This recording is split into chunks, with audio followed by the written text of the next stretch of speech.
नमस्कार, स्वागत है आप सभी का। आप देख रहे हैं नेशन न्यूज 10 और आपके साथ मैं हूं ईशा खान। चलिए बुलेटिन की शुरुआत करते हैं। सपा के राष्ट्रीय अध्यक्ष अखिलेश यादव ने सैफई से लौटने के बाद पार्टी के वरिष्ठ नेताओं से मुलाकात करने के साथ ही निकाय चुनाव की तैयारी शुरू कर दी है। वहीं अखिलेश ने पार्टी कार्यकर्ताओं को निकाय चुनाव में अच्छे प्रदर्शन का संदेश देने के साथ ही चुनाव आयोग पर फिर निशाना साधा। अखिलेश यादव ने चुनाव आयोग के बाद नोटिस जारी करने के बाद फिर सवाल खड़े किए हैं और निकाय चुनाव में भी धांधली की आशंका जताई है। पार्टी प्रवक्ता के अनुसार अखिलेश यादव ने कहा कि निर्वाचन आयोग ने अगर खुद विधानसभा चुनाव 2022 में मतदाता सूची संबंधी नियमों का पालन किया होता तो हजारों मतदाता मतदान से वंचित नहीं रह जाते। भाजपा सरकार विपक्ष की आवाज दबाने का षड्यंत्र करती है। कहा कि चुनाव स्वतंत्र, निष्पक्ष और पारदर्शी हो।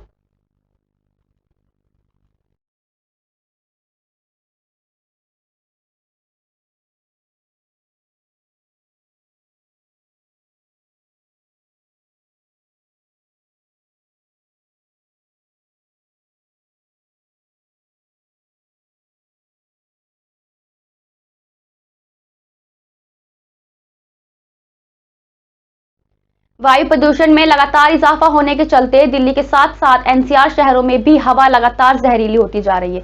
दिल्ली एनसीआर में दिवाली के दिन से जो हालात बिगड़े वे सुधरने का नाम ही नहीं ले रहे हैं। इसके पीछे पटाखे फोड़े जाने पर और पराली जलाने के अलावा मौसमी परिस्थितियों को भी जिम्मेदार ठहराया जा रहा है। ताजा आंकड़ों के अनुसार दिल्ली एनसीआर के कई इलाकों में वायु गुणवत्ता सूचकांक गंभीर श्रेणी में पहुंच गया है तो कुछ इलाकों में AQI बेहद खराब श्रेणी में हो गया है।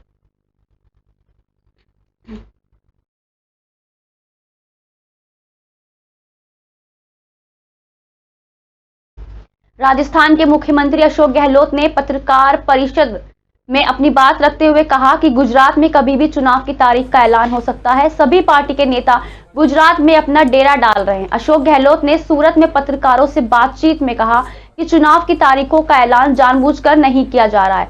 जब तक पीएम मोदी और अमित शाह का कार्यक्रम पूरा नहीं हो जाता तब तक तारीख की घोषणा नहीं की जाएगी। चुनाव आयोग पर बीजेपी का दबाव है। बीजेपी की गौरव यात्रा का विरोध हो रहा है। और कांग्रेस इस बात के लिए तैयार है पूरी तरह से। कुछ लोग भ्रम फैला रहे हैं कि कांग्रेस कहाँ पर है, प्रचार कम है। मोदी जी खुद ही कहते हैं कि कांग्रेस चुपचाप काम कर रही है। पता नहीं मोदी जी का ये कहने का क्या आशय था, वो तो वो जानते हैं। पर कांग्रेस पूरी तरह शुरू से आखिर तक, राहुल जी आए थे दाऊद के अंदर, बड़ी रैली हुई। 5 सितंबर को अहमदाबाद में आए तो बहुत बड़ी रैली हुई। सारे ऑब्जर्वर लगा दिए गए जिलों के अंदर, ब्लॉक के अंदर, विधानसभाओं के अनुसार वो काम कर रहे हैं। तो तमाम जगह काम हो रहा है। हाँ, इतना ही है, मीडिया एक तो दबाव में है मोदी जी के केंद्र के अंदर। आप देख रहे हो कि दिल्ली का मीडिया भी क्या है। लोकल वाले तो फिर भी पता नहीं कोई हिम्मत करते होंगे। और केजरीवाल जी पैकेज देते हैं, तो ये भी लोकतंत्र के लिए खतरे वाली बात है। आप पैकेज देके अगर प्रचार करवाओगे कि मेरे खिलाफ कोई भी खबर नहीं आनी चाहिए, नंबर 1 पैकेज का पार्ट नंबर 1 हुआ है। और पैकेज का पार्ट नंबर 2 है कि जो मैं बोलता हूँ उसका बार बार दिखाओ। तो आप बता दीजिए, वो बार बार दिखा रहे हैं। गुजरात चुनाव के अलावा भी गुजरात चुनाव भी आए हैं, और गुजरात चुनाव में जो जिस प्रकार में प्रचार किया है, जैसे कि 3 महीने में सब कुछ बदल गया हो, ऐसा कुछ नहीं है। जो लोग इंटरव्यू लेते हैं गांव-गांव जाकर के, इन्होंने कई लोग हायर कर रखे लोगों को। इंटरव्यू लेने वाले वो लोग कई जगह, और इंटरव्यू दे रहा है वो भी इन्हीं का आदमी है। जनता समझ रही धीरे धीरे बातों को कि ये जानबूझ के आर्टिफिशियली जो ऑरा बनाया है वो अब ध्वस्त हो रहा है। लोग समझ गए धीरे धीरे। इनके पास उम्मीदवार तक नहीं है गुजरात के अंदर खड़े करने के लिए। ये तो इंतजार करेंगे जब टिकट नहीं। खबर फरीदाबाद से, जहां बस स्टैंड का जीर्णोद्धार के बाद आज मुख्यमंत्री मनोहर लाल खट्टर ने विधिवत रूप से उद्घाटन कर लोगों को समर्पित कर दिया। बता दें कि NIT बस स्टैंड लगभग 125 करोड़ रुपए की लागत से पूर्ण रूप से हाईटेक बनाया गया है, जिसमें PVR सहित शॉपिंग मॉल को भी बनाया गया है। बता दें यहां से 7 राज्यों के लिए बस चलेंगी। वहीं उद्घाटन के बाद मुख्यमंत्री मनोहर लाल खट्टर ने बस स्टैंड का नाम बदलकर डॉक्टर मंगल सेन बस पोर्ट कर दिया। ये जो एनआईटी का बस स्टैंड जिसके नाम से बुलाया गया था, लेकिन उसमें जो फंडामेंटल चेंजेस दो मैंने की हैं, एक तो इसका नाम डॉक्टर मंगल सेन जी के नाम पर रखा गया है, दूसरा इसको बस स्टैंड की बजाय बस पोर्ट कहा जाएगा। तो ये दो बातें ज़रूर आपको जो उल्लेखनीय हैं, जो आपको बताने के लिए ये हमने बताई है। हरियाणा रोडवेज अपने आप में, जैसा हमको पता है, कि बहुत ही प्रेस्टिजियस एक सरकार का एक अंग है। हरियाणा रोडवेज की बसें न केवल हरियाणा में बल्कि बाहर के प्रदेशों में हरियाणा रोडवेज की सेवा को एक बहुत अच्छी सेवा मानी जाती है। इसलिए मैं हरियाणा रोडवेज के जो कर्मचारी हैं, रोडवेज के जितने अधिकारी हैं उस डिपार्टमेंट के, उन सबको बहुत बहुत बधाई और शुभकामनाएं देता हूं। मैं प्रदेश के मुख्यमंत्री मनोहर लाल जी का धन्यवाद करूंगा। हरियाणा में पहला बस स्टैंड लेटेस्ट जो टेक्नोलॉजी के साथ बना है, पहला बस स्टैंड फरीदाबाद में बना है, और ये इस तरह का बस स्टैंड होगा जो जैसे आप एयरपोर्ट पे देखते हैं या रेलवे पे देखते हैं, और इस तरह का ये बस स्टैंड जो बना है जो 125 करोड़ की लागत के आसपास इसमें लागत आई है, क्योंकि इस पर हमने बनवाया है, और 4.5 एकड़ के आसपास इसकी ज़मीन है, और ये सबसे पुराना बस अड्डा है। एनआईटी पहले था बल्लौड़बाग में था, और पहला बस अड्डा है, और सारे प्रदेशों के लिए बस जाएंगे, चाहे वीडियो को चाहे एसी है, और हम इस टाइम को सबसे ज़्यादा बस देंगे, जहाँ से तीर्थ के लिए हो, हरिद्वार के लिए हो, उत्तराखंड के लिए हो, हिमाचल के लिए हो, मथुरा के लिए हो, और जहाँ तक भी जितनी जरूरत यहाँ पे पड़ेगी, हम जितनी सारी आने वाले समय में ज़्यादा से ज़्यादा बस सुविधा इस बस स्टैंड को देंगे तो लोगों को लाभ मिले। और मैं प्रदेश के मुख्यमंत्री का धन्यवाद करूँगा, उन्होंने जो इतनी लागत से हमको बस स्टैंड दिया है, मैं उनका धन्यवाद करूँगा।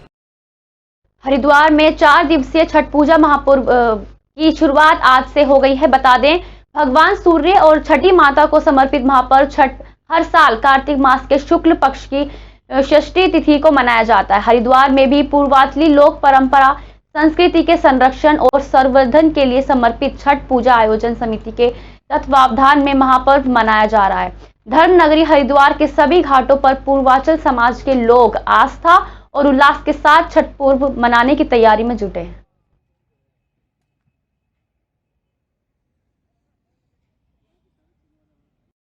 हरिद्वार में छठ पूजा में कलश यात्रा का आगाज किया गया। साथ ही कलश यात्रा में मुख्य अतिथि के रूप में विधानसभा अध्यक्ष ऋतु खंडूरी समेत तमाम विधायकों ने शिरकत की।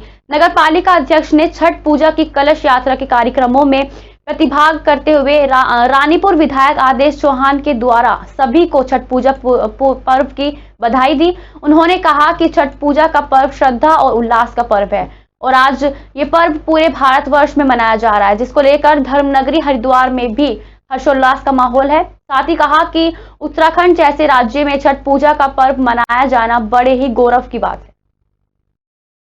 उत्तराखंड में इस पर्व को बहुत ही उमंग के साथ मनाया जा रहा है। बहुत ही कठिन पर्व है, नियम और कानून के तहत ये पर्व मनाया जाता है। तो ये जो संस्कृति, जो धरोहर हमारी है, इसके बाद सभी श्रद्धालु बहुत आवश्यक है कि इस तरह की जो संस्कृति है, जो धरोहर है, वो आगे जनरेशन को मिले। उसके लिए बहुत अच्छा कार्य यहाँ पर हो रहा है। मैं विधायक जी को, आदेश चौहान जी को बधाई देना चाहती हूँ कि इतने भव्य तरीके से छठ यहाँ पर मनाया जा रहा है। हरिद्वार में डीएम विनय शंकर पांडे की अध्यक्षता में जल जीवन मिशन योजना की प्रगति की समीक्षा बैठक आयोजित की गई। बता दें, बैठक में डीएम ने योजना के नोडल अधिकारी दीपक मलिक और अधिशासी अभियंता जल निगम सीपी गंगवार ने अनुपस्थित रहने पर नाराजगी प्रकट की। साथ ही दोनों अधिकारियों का स्पष्टीकरण मांगा। समीक्षा बैठक में जल जीवन मिशन के तहत हर घर नल से जल उपलब्ध कराने के संबंध में अब तक हुई प्रगति के साथ ही कार्यदायी संस्थाओं के आपसी तालमेल पर चर्चा हुई।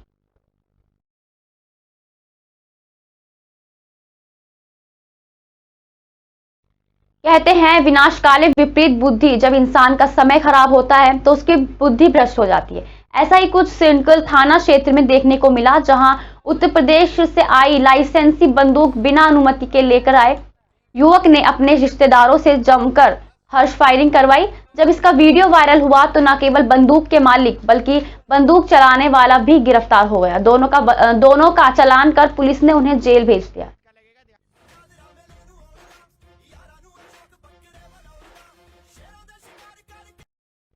खबर हरिद्वार से है, जहां पुलिस ने लूट की वारदात को अंजाम देने वाले 4 बदमाशों को गिरफ्तार किया।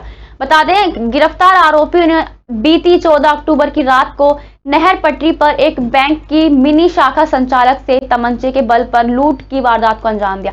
हरिद्वार के एसपी सिटी स्वतंत्र कुमार ने प्रेस वार्ता कर पूरे मामले का खुलासा किया। उन्होंने बताया कि लूट की वारदात के खुलने के लिए पुलिस की कई टीमें लगाई गई। करीब 400 सीसीटीवी के कैमरे की फुटेज खंगालने के बाद पुलिस को बड़ी कामयाबी मिली और बीती रात मुखबिर की सूचना पर चारों आरोपियों को रेगुलेटर पुलिस के पास गिरफ्तार किया गया। गिरफ्तार आरोपियों के कब्जे से करीब 42,000 की नकदी समेत 2 देसी तमंचे और 2 मोटरसाइकिल भी बरामद हुई हैं। एसपी सिटी ने बताया कि गिरफ्तार आरोपियों का आपराधिक इतिहास रहा है। इन पर पहले से चोरी, लूट जैसे कई मुकदमे दर्ज हैं। कल शाम को एक सूचना मिली कि जो लोग यहाँ पे लूट किए थे उन्हीं से मिलते जुलते लोग कलियर से बहादुराबाद की तरफ मूवमेंट कर रहे हैं। ये भी 4 थे और जब इनको पावर हाउस के पास रोका गया नहर पटरी पे तो इनकी एक्टिविटीज संदिग्ध लगी और पुलिस के द्वारा जब चेकिंग की गई तो इनके पास से 2 तमंचे और 4 जिंदा कारतूस बरामद हुए। खबर कलियर से, जहां पुलिस ने 2 चोरों को एक साथ एक तमंचा, जिंदा कारतूस और चाकू के साथ गिरफ्तार किया है, जिनके पास से लूट की कई मोटरसाइकिल और रिक्शा भी बरामद की गई हैं। थानाध्यक्ष ने बताया कि वरिष्ठ अधिकारियों के निर्देश पर क्षेत्र में संदिग्ध व्यक्तियों के खिलाफ चेकिंग अभियान चलाया जा रहा है। चेकिंग के दौरान 2 बाइक सवार युवकों को पकड़ लिया है और बता दें, पकड़े गए युवकों की तलाशी लेने पर उनके पास से तमंचा, एक जिंदा कारतूस और एक चाकू और लूटी गई एक बाइक ई रिक्शा बरामद किया है। बता दें, पुलिस ने आरोपियों के खिलाफ मुकदमा दर्ज कर जेल भेज दिया है।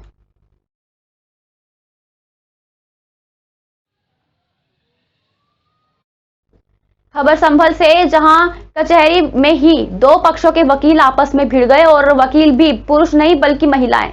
पल भर में ही कोर्ट परिसर महिला वकीलों के बीच जंग का मैदान बन गया। 2 महिला वकीलों के बीच न केवल गाली गलौज हुई बल्कि जमकर मारपीट भी हुई। मौके पर पहुंची पुलिस और अन्य अधिवक्ताओं ने किसी तरह बीच बचाव कराया। मामले को लेकर एक महिला वकील की ओर से दूसरी महिला वकील और अन्य लोगों के खिलाफ प्राथमिकी दर्ज कराई गई है।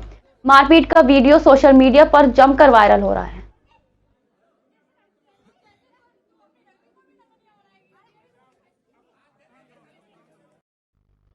आज के लिए बस इतना ही। देश दुनिया की तमाम बड़ी खबरों के लिए देखते रहिए नेशन न्यूज़ 10।